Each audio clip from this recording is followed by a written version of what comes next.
మెల్లమెల్లగా ప్రైవేటైజేషన్ వైపు కార్పొరేషన్ తీసుకుపోయేటట్టు ఒక్కొక్క అడుగు. ఎందుకంటే ఎలక్ట్రిఫికేషన్ పేరు మీద ప్రైవేట్ వాళ్ళకి అప్పచెప్పడం, ఉద్యోగులను తీసేయడం.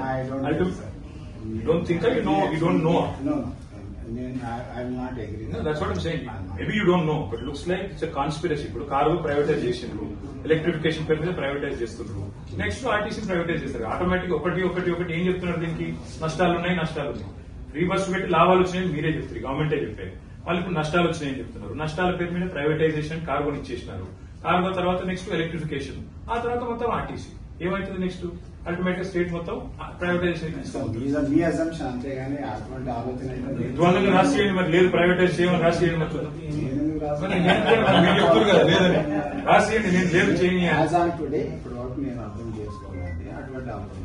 అట్లా చెప్పండి. మీరు చేయమని ఎట్లంటారు? మీకేం తెలుసు? మరి మీకు తెలియనప్పుడు తెలియదానండి, అంతే కదా. గవర్నమెంట్ ఇష్టం అది. ఈ రోజు వరకు మా ముందని చెప్పింది కానీ నేను అర్థం చేసుకుని అటువంటి ఆలోచన only government of India process ప్రకారం దాదాపు 2000 బస్సులు మనకి ఇస్తామన్నారు. మేము బయట పోయి చెప్పాలన్నా? ఆర్టీసీ ఎండీ గారు చెప్పారు ప్రైవేటైజేషన్ జరగబోదు అని, కార్మికులకు ఖచ్చితంగా హామీ ఇస్తున్నారు. చెప్పాలి, చెప్పండి సార్. చెప్పమంటారా? ఎండీ గారు చెప్తున్నారు ప్రైవేటైజ్ రాని అన్నాడు.